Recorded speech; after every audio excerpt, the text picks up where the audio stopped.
কি মাছ দেখুন, এই নামার সাথে সাথেই আমরা একটা বড় সড়ো আকার একটা বাগদা মাছ পেয়েছি। যে বেশ বড়,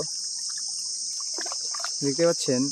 এই যে ছোট্ট একটা নদী, আর এই নদীর ওই পারে হচ্ছে সুন্দরবন। এই যে এখন আপনারা স্ক্রিনে যে গাছগুলো দেখতে পাচ্ছেন, এগুলো সব হচ্ছে সুন্দরবনের ভেতর, আর এই পারে হচ্ছে লোকালয়।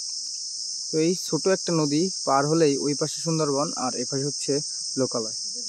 তো আমরা এখন এই নদীতে নামবো, নেমে মাছ ধরবো এবং কি কি মাছ পাই সেগুলো আপনাদের আজকে দেখানোর চেষ্টা করব। নদীর ভিতরে এই যে এরকম ছোট ছোট দ্বীপ আকারে বিভিন্ন জায়গায় গাছ হয়ে থাকে, আর এই গাছের গোড়াতে মাছ থাকে, আর সেগুলোই মূলত হাত দিয়ে ধরা হয়ে থাকে। তো আপনারা দেখতে থাকুন। আমার সাথে আছে আমার দুইজন মামা, তারা মাছ ধরছে আর আমি তাদের পেছন পেছন হাঁটতেছি। মাছ তো আছে ভালো। কি মাছ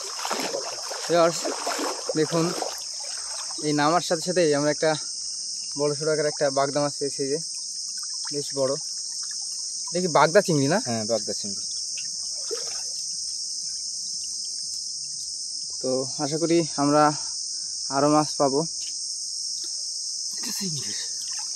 দেখুন, একটা ছোট চিংড়ি মাছ। আসলে এভাবে হাতাতে হাতাতে যদি 1-1.5 ঘন্টা হাতানো যায় বা এরকম হাত দিয়ে মাছ ধরা যায়, তাহলে প্রায় যে একবেলা মানুষের খাবার যে মাছ সেগুলো যায়। কি মাছ এটা? দেখতে পাচ্ছেন, ডুব দিয়ে একটা ছোট বেলে মাছ ধরলো। পাইছো? কি মাছ এটা? দেখতে পাচ্ছেন, আর একটি চিংড়ি মাছ ধরলো।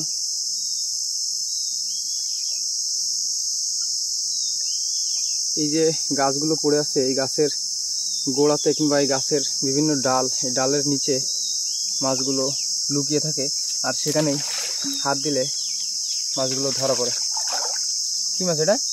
না, ছোট মাছ, ছোট চিংড়ি। এই যে বেশ কয়েকটা চিংড়ি মাছ ধরা হয়েছে। চিংড়ি মাছই বেশি পাওয়া যায় না?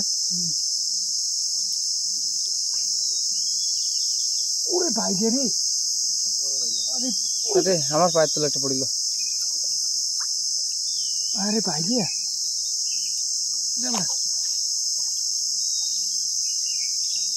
দেখতে পাচ্ছেন, এই যে একটা গাছ এখানে পড়ে আছে, আর এই গাছের ভিতরে বেশ ঝোপঝাড় ডাল, আর এই ডালের ভিতরে এই মাছগুলো আছে, আর সেখান থেকে আমরা ধরার চেষ্টা করছি। এই যে কয়টা চিংড়ি মাছ? হ্যাঁ, দুইটাই চিংড়ি মাছ। দেখতে পাচ্ছেন যে হাত মাটিতে, মানে হাত দিলেই হাতে বেশ পরিমাণ চিংড়ি মাছ পাওয়া যাচ্ছে।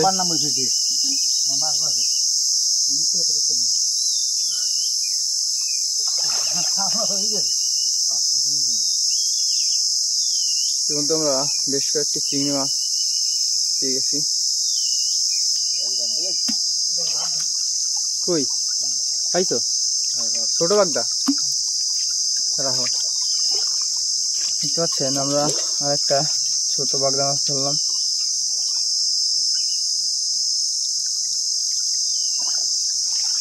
ছোট চিংড়ি।